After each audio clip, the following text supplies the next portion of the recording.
Assalamualaikum warahmatullahi wabarakatuh. Selamat malam semua. Terima kasih atas kehadirannya pada malam hari ini. Pertama-tama marilah kita ucapkan puja dan puji syukur kehadirat Allah Subhanahu wa taala karena telah melimpahkan karunia kesehatan sehingga kita dapat bertemu pada malam hari ini. Salawat serta salam semoga tetap tercurahkan kepada junjungan kita Nabi besar Muhammad SAW yang mana telah membimbing kita dari zaman jahiliyah menuju zaman Islam.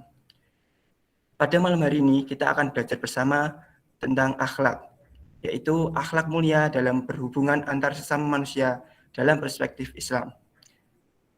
Oke, pendahuluan yang pertama, manusia diciptakan di muka bumi ini adalah sebagai seorang khalifah dan hamba Allah. Untuk melaksanakan kedua tugas tersebut, setiap manusia haruslah memiliki bekal yang cukup. Tentunya yang paling penting adalah bekal ilmu. Dengan ilmu inilah manusia dapat memerankan diri dalam membangun hubungan dengan Sang Pencipta yaitu Allah Subhanahu wa taala dan membangun hubungan dengan sesama makhluk. Cara yang bisa ditempuh adalah dengan bertakwa, menjalankan perintah Allah dan menjauhi larangannya. Itulah konsep takwa dalam Islam yang dijabarkan dalam 3 kerangka dasar ajaran Islam, yaitu akidah, syariah, dan akhlak. Kata akhlak berasal dari bahasa Arab yang berarti tabiat, perangai, dan kebiasaan. Akhlak merupakan salah satu dari 3 kerangka dasar ajaran Islam. Akhlak mulia merupakan buah yang dihasilkan dari sebuah proses penerapan akidah dan syariah. Nabi Muhammad SAW bersabda, "Innama usdubul umima makarimal akhlak," yang artinya adalah sesungguhnya aku hanya diutus untuk menyempurnakan akhlak yang mulia. Hadis riwayat Ahmad. Sedangkan dalam Al-Quran hanya ditemukan bentuk tunggal dari akhlak, yaitu khuluq. Allah menegaskan, dan sesungguhnya kamu benar-benar berbudi pekerti yang agung. Quran surat Al-Qalam ayat 68 surat 4. Khuluq adalah ibarat dari kelakuan manusia yang membedakan baik dan buruk, lalu disenangi dan dipilih yang baik untuk diperhatikan dalam perbuatan, sedang yang buruk dibenci dan dihilangkan. Sebuah kosakata yang setara maknanya dengan akhlak adalah moral dan etika. Kata-kata ini sering disejajarkan dengan budi pekerti, tata susila, tata krama, atau sopan santun. Satu kata lagi yang sekarang menjadi lebih populer adalah karakter yang juga memiliki makna yang hampir sama dengan akhlak, moral, dan etika. Pada dasarnya secara konsep, kata etika dan moral mempunyai pengertian serupa, yakni sama-sama membicarakan perbuatan dan perilaku manusia yang ditinjau dari sudut pandang nilai baik dan buruk. Sumber untuk menentukan akhlak dalam Islam, apakah termasuk akhlak yang mulia atau akhlak yang tercela, sebagaimana keseluruhan ajaran Islam yang lainnya adalah Al-Quran dan Sunnah Nabi Muhammad SAW, yaitu hadis. Baik dan buruk dalam akhlak Islam ukurannya adalah baik dan buruk menurut kedua sumber itu, bukan baik dan buruk menurut ukuran manusia. Sebab jika ukurannya adalah manusia, maka baik dan buruk itu bisa berbeda-beda. Contohnya ini, ketika saya sedang perjalanan nih, saya berjumpa dengan seorang pengemis. Nah, pengemis itu meminta kepada saya, dan saya tidak memberi, dan ada orang yang melihat. Mungkin orang itu berpikir bahwa saya melakukan hal yang kurang bagus, tapi bisa saja menurut orang lain yang melihat saya itu melakukan perbuatan yang baik.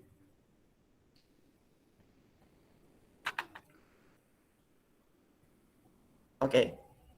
Selanjutnya adalah sumber untuk menentukan akhlak dalam Islam. Apakah termasuk akhlak yang mulia atau yang tercela? Nah, kalau menurut ukuran manusia kan tidak bisa ditetapkan ya, karena pemikiran manusia itu berbeda-beda. Oke, yang selanjutnya adalah sumber ajaran Islam yang pokok itu Al-Quran dan Sunnah. Hal itu sudah diakui oleh semua umat Islam sebagai dalil nakli yang kita dapatkan dari Allah dan Rasulullah SAW.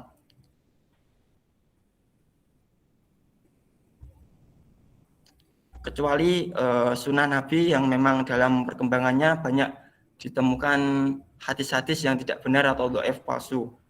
Melalui Al-Quran dan sunnah Nabi atau hadis yang kuat, kita dapat memahami sifat-sifat sabar, tawakal, syukur, pemaaf, dan pemurah, termasuk sifat-sifat yang baik dan mulia. Sebaiknya kita juga memahami bahwa sifat-sifat syirik, kufur, nifak, ujub, takabur, dan hasad merupakan sifat-sifat tercela. Jika kedua sumber itu tidak menegaskan mengenai nilai dari sifat-sifat tersebut, akal manusia mungkin akan memberikan nilai yang berbeda. Namun demikian, Islam tidak menafikan adanya standar lain selain Al-Quran dan hadis untuk menentukan baik dan buruknya akhlak manusia. Standar lain yang dapat dijadikan untuk menentukan baik dan buruk adalah akal dan nurani manusia, serta pandangan umum dalam masyarakat. Manusia dengan hati nuraninya dapat juga menentukan ukuran baik dan buruk, sebab Allah memberi potensi dasar kepada manusia berupa tauhid. Dengan fitrah tauhid inilah manusia akan mencintai kesucian dan cenderung kepada kebenaran. Hati nuraninya selalu mendambakan dan merindukan kebenaran, ingin mengikuti ajaran-ajaran Allah dan Rasul-Nya, karena kebenaran itu tidak akan dicapai kecuali dengan Allah sebagai sumber kebenaran mutlak. Namun demikian harus diakui bahwa fitrah manusia tidak selalu dapat berfungsi dengan baik. Pendidikan dan pengalaman manusia dapat memengaruhi eksistensi fitrah manusia itu. Dengan pengaruh tersebut, tidak sedikit fitrah manusia menjadi kotor dan tertutup sehingga tidak lagi dapat menentukan baik dan buruk dengan benar. Karena itulah ukuran baik dan buruk tidak dapat diserahkan kepada hati nurani belaka, tapi harus dikembalikan kepada wahyu yang terjamin kebenarannya. Akal pikiran manusia juga sama kedudukannya seperti hati nurani di atas. Kebaikan atau keburukan yang diperoleh akal bersifat subjektif dan relatif. Karena itu, akal manusia tidak dapat menjamin ukuran baik dan buruknya akhlak manusia. Hal yang sama juga terjadi pada pandangan umum masyarakat. Yang terakhir ini juga bersifat relatif, bahkan nilainya paling rendah dibandingkan kedua standar sebelumnya. Hanya masyarakat yang memiliki kebiasaan atau tradisi yang baik yang dapat memberikan ukuran lebih terjamin. Oke, ruang lingkup akhlak mulia dalam Islam. Secara umum, akhlak Islam dibagi menjadi dua, yaitu akhlak mulia atau akhlakul karimah atau akhlakul mahmudah dan akhlak tercela, yaitu akhlakul mazmumah dan akhlakul qabilah. Akhlak mulia harus diterapkan dalam kehidupan sehari-hari, sedang akhlak tercela harus dijauhi dan jangan sampai diperhatikan dalam kehidupan sehari-hari. Dilihat dari ruang lingkupnya, akhlak Islam dibagi menjadi dua bagian, yaitu akhlak terhadap Sang Pencipta Allah Subhanahu wa taala dan akhlak terhadap makhluk ciptaan Allah. Akhlak terhadap makhluk masih dirinci lagi menjadi beberapa macam, seperti akhlak terhadap sesama manusia, akhlak terhadap makhluk hidup selain manusia seperti tumbuhan, binatang, serta akhlak terhadap benda mati. Orang Islam yang memiliki akidah yang benar dan kuat berkewajiban untuk berakhlak baik kepada Allah Subhanahu wa taala dengan cara menjaga kemauan dan meluruskan ubudiyah dengan dasar tauhid. Menaati perintah Allah atau bertakwa, ikhlas dalam semua amal, cinta kepada Allah, takut kepada Allah, berdoa dan penuh harapan kepada Allah, berzikir, bertawakal setelah memiliki kemauan dan ketetapan hati, bersyukur, bertaubat, serta beristighfar bila berbuat kesalahan. Dan yang terakhir, ridho atas semua ketetapan Allah Subhanahu wa taala dan berbaik sangka pada setiap ketentuan Allah. Akhlak terhadap sesama manusia harus dimulai dari akhlak terhadap Rasulullah Shallallahu alaihi wasallam. Sebab Rasulullah Shallallahu alaihi wasallam yang paling berhak dicintai, baru dirinya sendiri. Di antara bentuk akhlak kepada Rasulullah adalah cinta kepada Rasul dan memuliakannya, taat kepadanya, serta mengucapkan sholawat dan salam kepadanya. Namun demikian, akhlak terhadap Rasulullah SAW ini juga sangat terkait dengan akhlak terhadap Allah Subhanahu wa taala. Sebab apapun yang bersumber dari Allah dan Rasulullah harus dijadikan dasar dalam bersikap dan berperilaku dalam kehidupan sehari-hari. Selanjutnya, seorang muslim harus bertindak mulia terhadap sesama manusia, baik terhadap dirinya sendiri, terhadap keluarga, dan terhadap orang lain di tengah-tengah masyarakat. Ketiga akhlak ini sangat penting artinya bagi kita, karena sikap dan perilaku terkait dengan hubungan antar sesama ini yang tampak di permukaan yang sering dinilai oleh masyarakat pada umumnya. Ketiga bentuk akhlak ini akan dibicarakan secara rinci pada uraian selanjutnya. Yang tidak boleh ditinggalkan Dalam pembinaan akhlak mulia adalah akhlak terhadap lingkungan. Lingkungan yang dimaksud di sini adalah segala sesuatu yang berada di sekitar manusia, yakni binatang dan benda mati. Akhlak yang dikembangkan adalah cerminan dari tugas kekhalifahan di bumi, yaitu untuk menjaga agar setiap proses pertumbuhan alam terus berjalan sesuai dengan fungsi ciptaannya.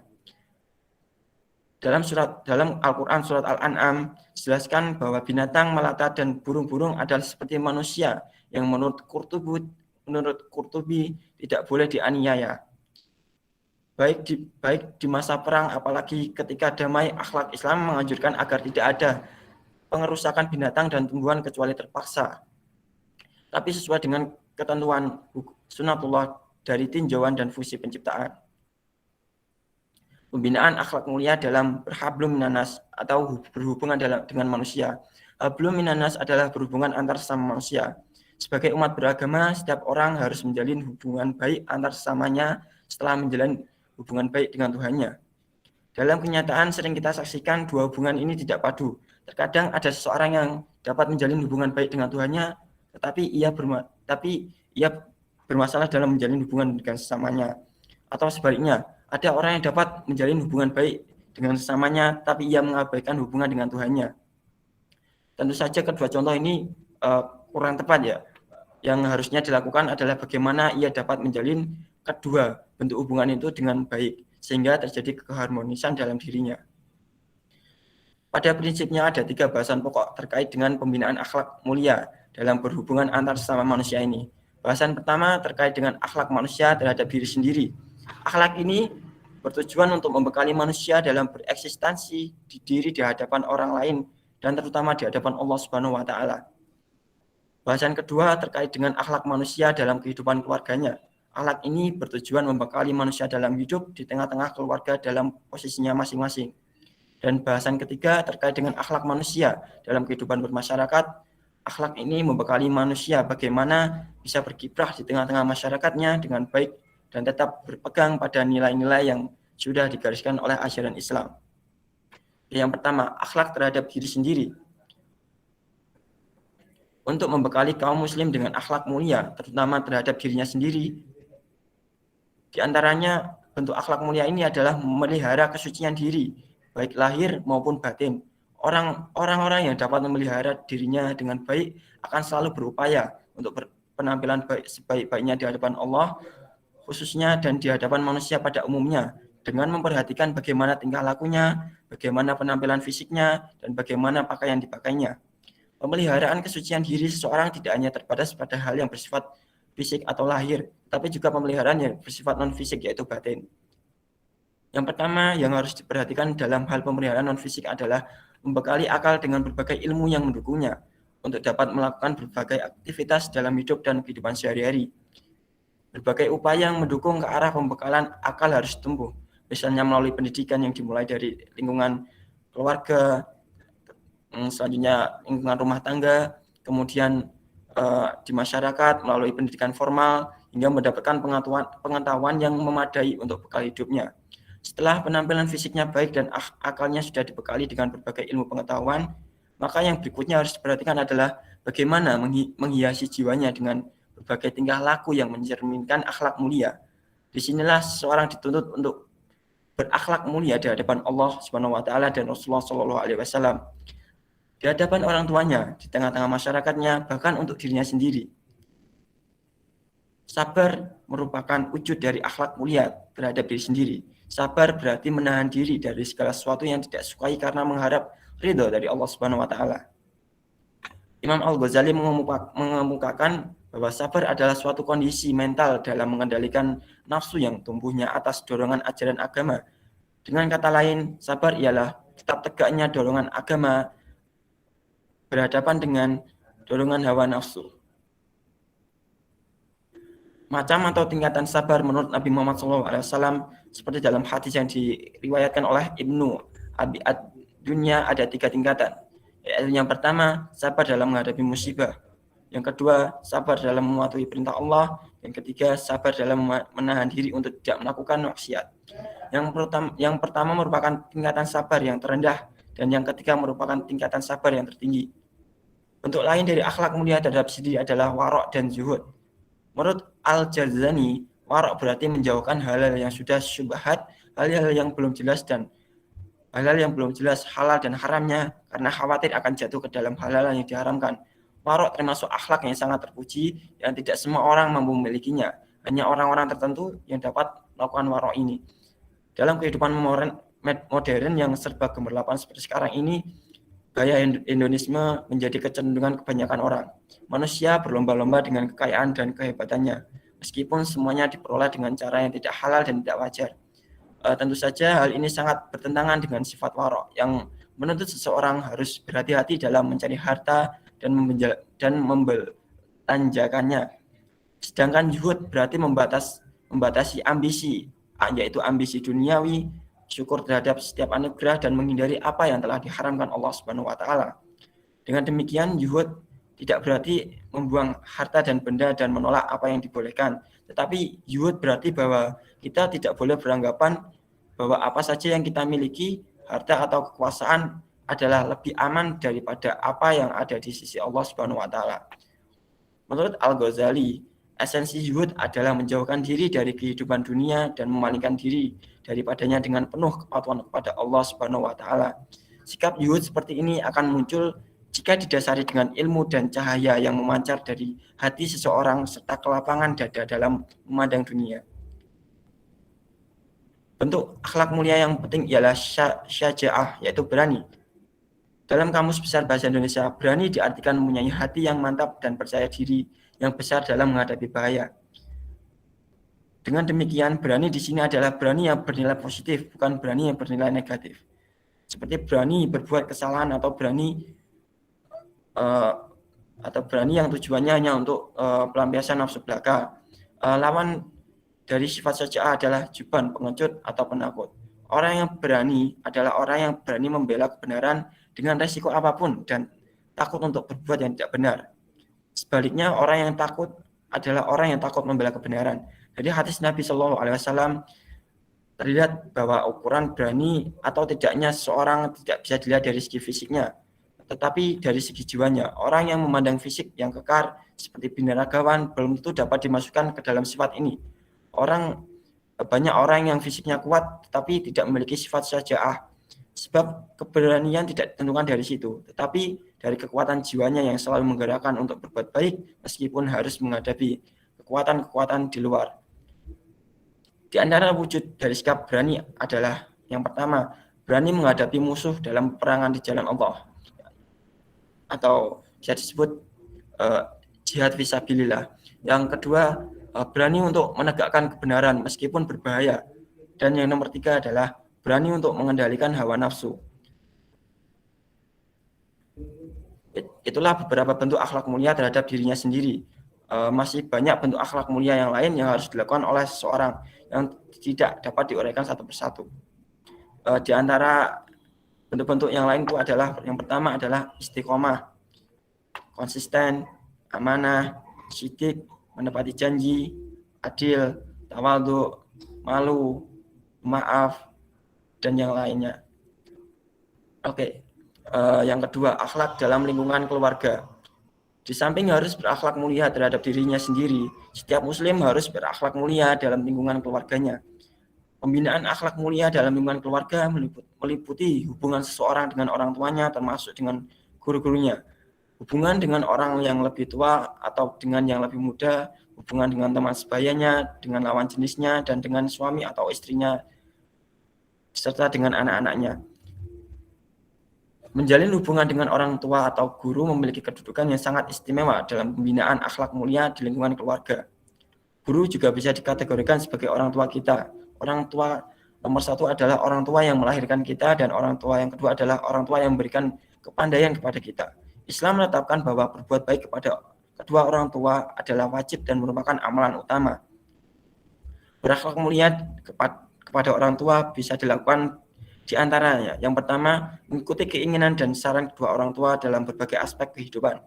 Yang kedua, menghormati dan memuliakan kedua orang tua dengan penuh rasa terima kasih dan rasa kasih sayang atas jasa-jasa keduanya. Yang ketiga, membantu kedua orang tua secara fisik dan mental. Nomor 4, mendoakan kedua orang tua agar selalu mendapatkan ampunan, rahmat, dan karunia dari Allah Subhanahu wa taala. Yang nomor 5, jika kedua orang tua telah tiada, maka yang harus dilakukan adalah mengurus jenazahnya dengan sebaik-baiknya, melunasi hutang-hutangnya, melaksanakan wasiatnya, meneruskan silaturahim yang dibina orang tua di waktu hidupnya, memuliakan sahabat-sahabatnya, dan mendoakannya. Jadi kita wajib berbuat baik kepada orang tua kita dan jangan sekali-kali kita durhaka kepada keduanya. Hal yang hampir sama juga harus kita lakukan terhadap guru-guru kita. Untuk menjalin hubungan dengan orang yang lebih tua, yang kita lakukan tidak jauh berbeda dengan apa yang kita lakukan terhadap kedua orang tua dan guru. Selama orang yang lebih tua itu patut untuk diperlakukan seperti itu, jika mereka adalah saudara kita, maka kita harus memberikan penghormatan yang sebaik-baiknya. Apalagi jika mereka adalah saudara dari bapak atau ibu kita. Ketika kedua orang tua kita sudah tiada, mereka dapat mengganti kedudukan kedua orang tua kita. Jika mereka itu bukan saudara kita, maka kita tetap harus menghormatinya selama mereka layak untuk dihormati. Sedang dengan orang-orang yang lebih muda, jika mereka saudara kita, kita harus memberikan kasih sayang kita yang sepenuhnya dengan ikut merawat mereka, membimbing, mendidik, dan membantu mereka jika mereka membutuhkan bantuan kita. Jika mereka bukan saudara kita, kita harus tetap menyayangi mereka dengan menunjukkan kasih sayang kita kepada mereka. Jangan sekali-kali menyakiti mereka dan melakukan sesuatu yang mengganggu pertumbuhan dan perkembangan mereka, baik dari segi fisik maupun mental atau kejiwaan mereka. Dalam berhubungan dengan teman-teman sebaya, kita harus dapat bergaul dengan sebaik-baiknya. Mereka ini adalah orang-orang yang sehari-harinya bergaul dengan kita dan menemani kita, baik di kala suka maupun di kala duka. Yang dapat kita lakukan misalnya adalah saling memberi salam setiap bertemu, saling memberi salam setiap berpisah dengan mereka dan dilanjutkan dengan saling berjabat tangan, kecuali jika mereka itu lawan jenis kita. Saling menyambung tali silaturahim dengan mereka, saling memahami kelebihan dan kekurangan, serta kekuatan dan kelemahan masing-masing. Sehingga segala macam bentuk kesalahpahaman dapat dihindari. Dengan saling tolong-menolong, bersikap rendah hati, dan tidak boleh bersikap sombong kepada mereka. Saling mengasihi dengan mereka, memberi perhatian terhadap keadaan mereka, saling membantu keperluan mereka, apalagi jika mereka meminta untuk kita untuk membantu, ikut menjaga mereka dari gangguan orang lain, saling memberi nasihat dengan kebaikan dan kesabaran, mendampaikan mereka bila berselisih, dan saling mendoakan dengan kebaikan. Terkait dengan pembinaan akhlak mulia terhadap orang-orang yang menjadi lawan jenis kita, Islam memberikan aturan yang khusus yang harus kita pegangi dalam rangka bergaul dengan mereka. Di antara ketentuan itu adalah yang pertama, tidak melakukan khalwat, yaitu berdua-duaan antara seorang laki-laki dan seorang perempuan yang tidak mempunyai hubungan suami istri dan tidak pula mahramnya ataupun mungkin yang berhubungan darah tanpa ada orang ketiga. Yang nomor 2 adalah tidak melakukan jabat tangan kecuali suami atau istrinya atau terhadap mahramnya. Yang nomor 3, mengurangi pandangan mata kecuali yang memang benar-benar perlu. Yang nomor 4, tidak boleh menampakkan aurat di hadapan lawan jenisnya dan juga tidak boleh saling melihat aurat satu sama lain. Yang nomor 5, tidak melakukan hal-hal yang menjurus kepada perzinahan seperti bergandengan tangan, berciuman, berpelukan, dan sejenisnya. Hubungan antar lawan jenis ini menjadi berubah ketentuannya ketika keduanya sudah menjalin hubungan pernikahan.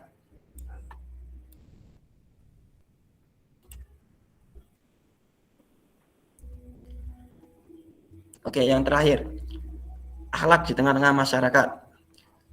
Yang dimaksud dengan pembinaan akhlak mulia di tengah masyarakat adalah menjalin hubungan baik yang tidak terfokus hanya pada pergaulan antar manusia secara individual, tetapi lebih terfokus pada perilaku kita dalam kondisi yang berbeda-beda. Seperti bagaimana bersikap sopan ketika kita sedang berpergian, ketika dalam berkendaraan, ketika bertamu dan menerima tamu, ketika bertetangga, ketika makan dan minum, ketika berpakaian, serta ketika berhias. Salah satu sikap penting yang harus ditanamkan dalam setiap diri muslim adalah sikap menghormati dan menghargai orang lain. Orang lain bisa diartikan sebagai orang yang selain dirinya, baik keluarganya maupun di luar keluarganya. Orang lain juga bisa diartikan orang yang bukan termasuk dalam keluarganya, bisa temannya, tetangganya, atau orang yang selain keduanya. Dalam konteks beragama, orang lain bisa juga diartikan orang yang tidak seiman dengan kita, atau orang yang tidak memeluk agama Islam. Terhadap orang lain yang seiman sama muslim, kita harus membina tali silaturahim dan memenuhi hak-haknya seperti yang dijelaskan dalam hadis Nabi SAW. Dalam salah satu hadisnya, Nabi Shallallahu Alaihi Wasallam menyebutkan adanya 5 hak Muslim terhadap Muslim lainnya, yaitu yang pertama, apabila bertemu berilah salam kepadanya. Kedua, mengunjunginya apabila ia sedang sakit. Yang ketiga, mengantarkan jenazahnya apabila ia meninggal dunia. Yang keempat, memenuhi undangannya apabila ia mengundang. Dan 5, mendoakannya apabila ia bersin. Hadis riwayat Al-Bukhari dan Muslim. Terhadap suami atau istri dan anak-anak kita harus saling menjaga hubungan kasih sayang demi ketentraman keluarga kita. Terhadap tetangga, kita harus selalu berbuat baik, jangan sampai kita menyakiti tetangga kita. Hadis riwayat Al-Bukhari. Terhadap tamu, kita harus memuliakan dan menghormatinya. Nabi memerintahkan kepada kita agar selalu memuliakan tamu. Hadis riwayat Al-Bukhari dan Muslim. Dan segera menyambut kedatangannya serta mengantarkan kepergiannya terhadap orang alim atau ulama dan cendekiawan. Kita harus menghormati ketulusan ilmunya dan berusaha untuk selalu bergaul dan mendekatinya. Terhadap para pemimpin, kita harus mentaati mereka selama tidak menyimpang dari aturan agama. Mentaati pemimpin yang benar berarti mentaati Allah Subhanahu wa taala. Hadis riwayat Al-Bukhari dan Muslim. Jika kita mampu, kita harus memberikan saran dan nasihat yang baik kepada mereka demi kemajuan yang dipimpinnya. Adapun orang-orang yang lemah seperti fakir miskin dan anak yatim, kita harus berbuat baik dengan menyantuni mereka, memberikan makanan, pakaian, dan melindungi mereka dari gangguan yang membahayakan mereka. Jangan sekali-kali kita berlaku sewenang-wenang kepada anak yatim dan menghardik orang-orang yang minta-minta. Terhadap mereka yang tidak seiman, Islam memberikan beberapa batasan khusus seperti tidak boleh mengadakan hubungan perkawinan dengan mereka, tidak memberi salam kepada mereka, tidak meniru cara-cara mereka. Ukuran hubungan dengan mereka yang tidak seiman adalah selama tidak masuk pada ranah akidah dan syariah. Di luar kedua ini, Islam tidak melarang kita berhubungan dengan mereka. Terhadap mereka yang mengancam agama kita harus berbuat tegas. Dan jika mereka berkhianat, kita pun harus memerangi mereka. Itulah beberapa cara dalam rangka membina akhlak mulia di tengah-tengah masyarakat secara umum. Secara khusus, bentuk-bentuk akhlak mulia di masyarakat ini dapat dilakukan dengan cara yang pertama adalah menyayangi yang lemah. Yang kedua, menyayangi anak yatim. Yang nomor 3, suka menolong. Yang keempat, bersikap pemurah dan dermawan. Yang nomor 5, melakukan amar ma'ruf dan nahi mungkar atau menyuruh pada yang ma'ruf dan mencegah dari yang mungkar. Yang nomor 6, menaati ulama dan ulil amri. Yang nomor 7 adalah bersikap toleran. Dan nomor 8 adalah sopan dalam berpergian. Oke. Itulah beberapa bentuk akhlak mulia dan tata caranya yang dapat dilakukan dalam rangka pembinaan akhlak antar sesama manusia. Yang terpenting di sini adalah pembinaan akhlak mulia bukanlah sesuatu yang mudah, tetapi bukan sesuatu yang tidak mungkin. Artinya sesulit apapun pembinaan akhlak mulia ini bisa dilakukan ketika ada komitmen atau niat yang kuat untuk melakukannya dan didukung oleh usaha keras serta selalu bertawakal dan mengharap ridho dari Allah Subhanahu wa taala. Bukan tidak mungkin akhlak mulia ini akan menjadi bagian yang tidak terpisahkan dari sikap dan perilaku sehari-hari. Oke, demikian materi yang dapat saya sampaikan. Apabila ada pertanyaan, silakan raise hand serta perkenalan. Oke, silakan on mic, Mas. Perkenalan diri. Assalamualaikum warahmatullahi wabarakatuh. Waalaikumsalam. Izin masuk. Perkenalkan, saya Ahmad Ainul Fendi. Terus ini pertanyaannya, bagaimana akhlak kita dengan seseorang yang sesama muslim tetapi memiliki perbedaan pendapat dalam suatu hal, misalnya mazhab. Terima kasih.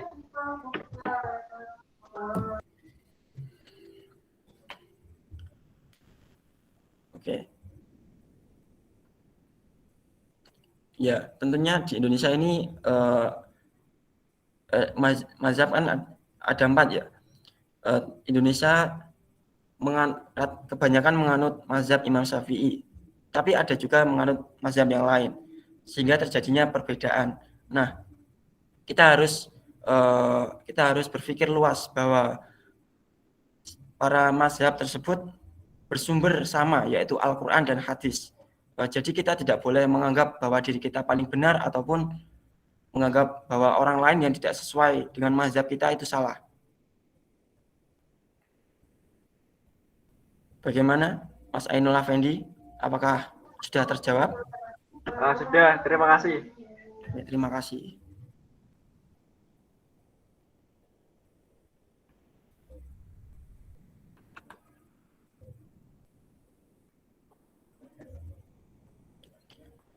Silakan jika ada pertanyaan yang lain. Halo, apa suara saya terdengar? Ya, sudah terdengar.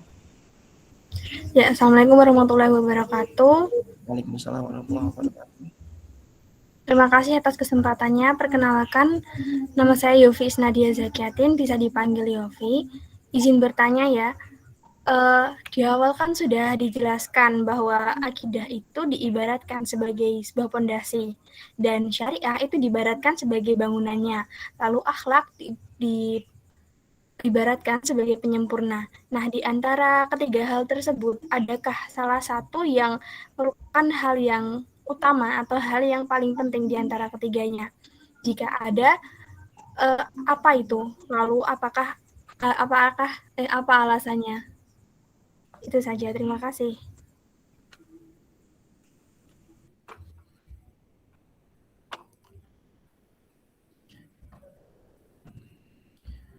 Oke. Akidah adalah suatu pengajaran atau tauhid ya. Suatu ajaran untuk mengenal Tuhan, keesaan. Sedangkan syariah adalah bagaimana kita perilaku kita untuk membuktikan bahwa kita telah mengenal Tuhan. Jadi ketiga hal tersebut sama-sama penting ya. Jika ada salah satu di antara ketiga tersebut yang buruk, maka buruk semua. Jadi akidah, syariah, dan akhlak itu saling berhubungan. Jika seorang yang memiliki akidah baik, yaitu hubungan dalam mengenal Tuhan dan manusia dengan baik, maka akhlaknya pasti juga. Tetapi jika ada orang yang memiliki yang beribadahnya baik, tetapi akhlaknya kurang baik, berarti ada yang harus dipertanyakan dengan akidahnya. Jadi ketiga itu tidak dapat dipisahkan antara akidah, akhlak, dan syariah. Yang mana yang paling penting? Ketiga-tiganya sama-sama penting.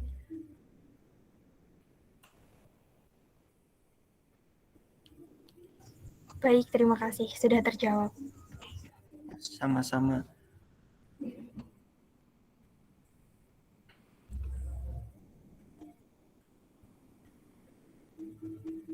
Ada lagi yang ingin bertanya? Assalamualaikum warahmatullahi wabarakatuh. Saya izin bertanya. Terima kasih sebelumnya atas waktu yang diberikan. Pertanyaan saya itu, bolehkah seorang muslim bertawasul kepada Allah dengan perantara para nabi dengan orang-orang soleh? Karena saya pernah membaca ada sebagian ulama yang berpendapat bahwa tawasul kepada Allah dengan perantara para wali hukumnya tidak apa-apa ataupun diperbolehkan.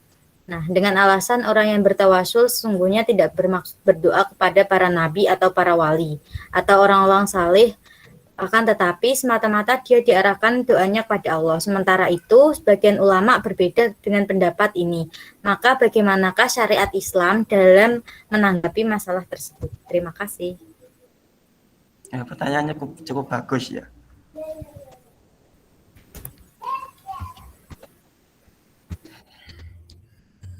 Oke, dari hal yang selama ini saya pelajari ya, bertawasul itu diperbolehkan ya secara syariat. Dan selama kita namanya wali itu kan kekasih ya, seorang nabi itu kan kekasih orang terdekat.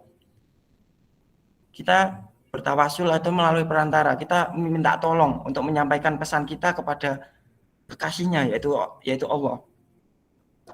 Jadi sebenarnya boleh-boleh saja, tapi mungkin ada beberapa pendapat atau ulama yang berpendapat itu tidak boleh, itu haram. Ya mungkin haramnya itu Karena mereka meminta tidak kepada Allah, mereka meminta kepada walinya, bukan Allahnya. Jadi kalau bertawasul hanya untuk melalui perantara. Kita kan kalau berdoa kan selalu mengucapkan sholawat dulu kan, dan diakhiri dengan sholawat juga. Nah itu kan salah satu bentuk tawasul kita melalui perantara Nabi. Memang pada zaman Nabi bertawasul atau berziarah itu tidak diperbolehkan karena ditakutkan nanti mereka berdoa kepada yang telah mati, bukan berdoa kepada Allah Subhanahu wa taala. Untuk sekarang saya masih hanya ini yang bisa saya jawab karena kemampuan saya dan ilmu saya hanya sebatas ini ya. Dan saya bukan ahli fikih juga. Jadi saya nggak berani untuk menambahkan untuk yang lebih jauh lagi. Bagaimana? Oke, baik. Terima kasih atas jawabannya. Oke. Ini karena sudah selesai dan sudah ada 3 yang bertanya, mari kita tutup dengan bacaan Alhamdulillah. Alhamdulillah. Semoga pertemuan kita ini membawa manfaat bagi kita semua dan menambah ilmu bagi kita semua, dan semoga berguna bagi kita baik di dalam hidup kita sendiri maupun di dalam hidup orang lain. Wabillahi taufiq wal hidayah. Assalamualaikum warahmatullahi wabarakatuh. Waalaikumsalam warahmatullahi wabarakatuh. Semangat.